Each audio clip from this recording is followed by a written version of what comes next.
Welcome to Robert Kiyosaki's The Business of the 21st Century.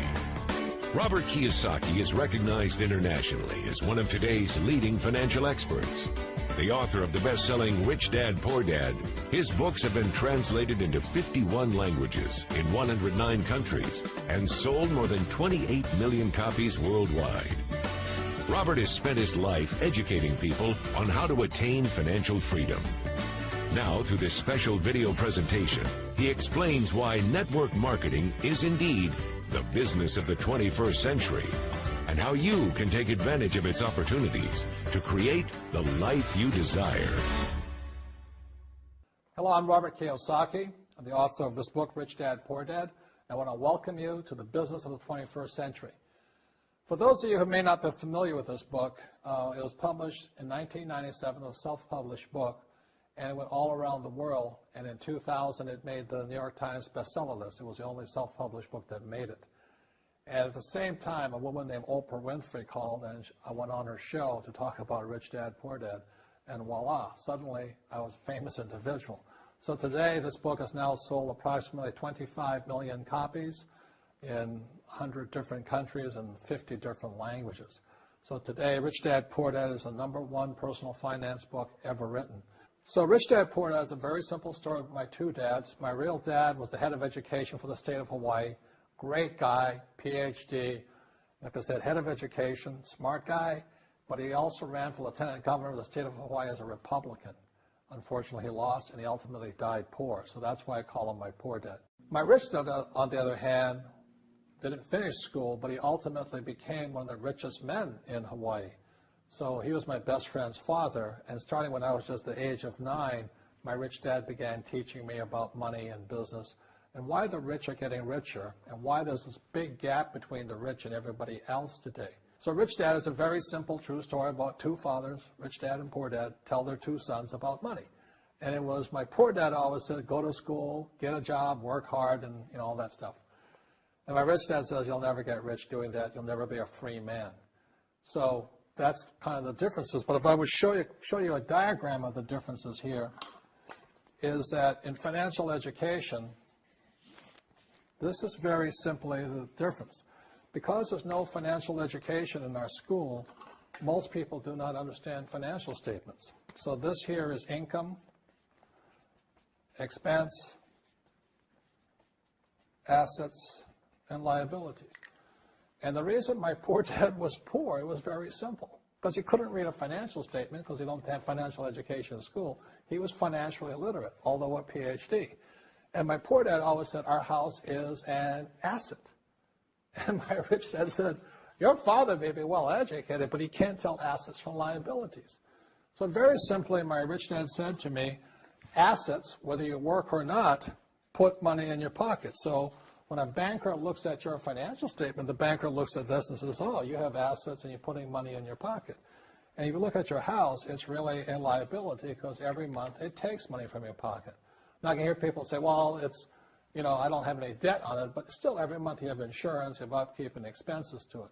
So very simply, the reason I'm a rich man today was I knew the difference between assets and liabilities. And I get richer and richer because every year I add more assets to my balance sheet here.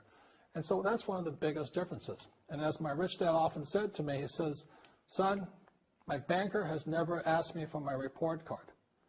My banker wants to see my financial statement because it's your financial statement that shows how high your financial IQ is. How smart are you with money?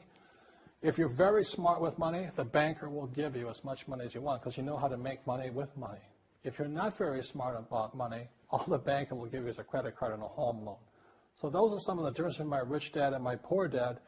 And if you stay tuned, you'll find out how you too can create assets instead of liabilities. Because if you're going to survive in the 21st century, you need more assets than liabilities.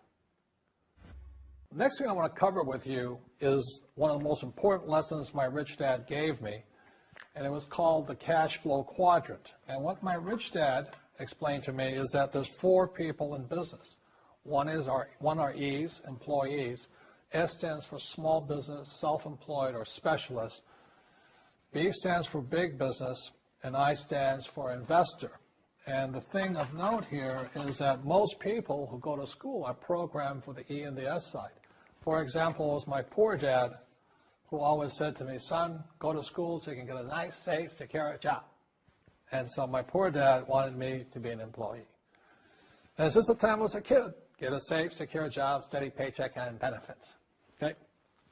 I didn't want to be an employee. And I said, Mom and Dad, I want to be a rich man. And I fight with my dad. So my mother finally said, son, if you want to be rich, my mother was a registered nurse. And she said, if you want to be rich, the richest people I know are doctors. So my mom wanted me to come over here, be a specialist or a small business person. I said, there's only one problem with that, Mom. Doctors are really smart. And she says, you got a good point there. I'm not going to be a doctor. So I went to school. I have a Bachelor of Science degree. I can drive ships and I can fly planes. I flew for the Marine Corps. But I've never used any of that education because I wanted to become a business owner. So it was my rich dad who basically said to me, become a business owner and learn to be a professional investor.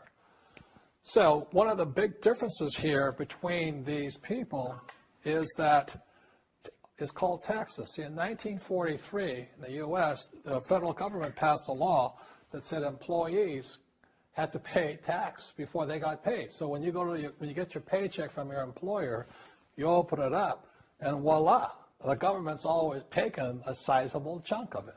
And the harder you work and the more money you make, the more money they take from you. So that's why it's not that good to be an employee, because you can never get ahead, because the more you work, more money you make, the greater they pay in taxes. Now, the doctors and lawyers and attorneys, accountants were all laughing, saying, oh, these guys, they're getting paying a lot of taxes. So naturally, the federal government changed the laws again. So in 1986 in the U.S., a thing called the 86 Tax Reform Act, and it basically took a lot of the benefits away from people who are self-employed, small business, doctors, and lawyers. So today in America, unfortunately, these guys pay the highest percentage in taxes. It is tragic. And a lot of people think they're investors, but what they're really doing is they're just giving their money to people like mutual funds, companies, and all that. So they're investing, but they're not really investors. See, the big tax breaks are on this side. The laws are pretty tight here, but this area is very, very gray. So by being a business owner on the right-hand side of the quadrant, you can make a lot more money and pay a smaller percentage of taxes legally. And the key word is legally. In the investor quadrant, it is possible to make millions of dollars and pay 0% taxes legally. But you've got to know the difference. So one of the beauties of business for the 21st century is it allows people to make the transition from the E and the S side to the B side especially. And so you can become a big business owner. And the difference between an S and a B, small business and big business, is most of these guys can't quit working. Most small business owners, if they stop working for more than a month, the business collapses. They don't really have a business. Most of these people own a job. So the beauty of business for the 21st century, it allows these people to make the transition to the B side so that you don't have to keep working hard for money, and the money can actually come in passively. Then once you have your business up and running, then I always recommend you then begin investing with your excess cash, paying less and less in taxes. And that's the reason the rich are getting richer. As you know, with this financial crisis, it is the E's and S's who are getting crushed. These people are competing with people in China and India for jobs, or Eastern Europe and things like this. So the idea of working hard to make more money is absolutely ridiculous. Plus taxes are just nailing these guys, plus inflation. So the business for the 21st century is designed to take people from this side to this side. Let me explain some of the differences between small business owners and these guys.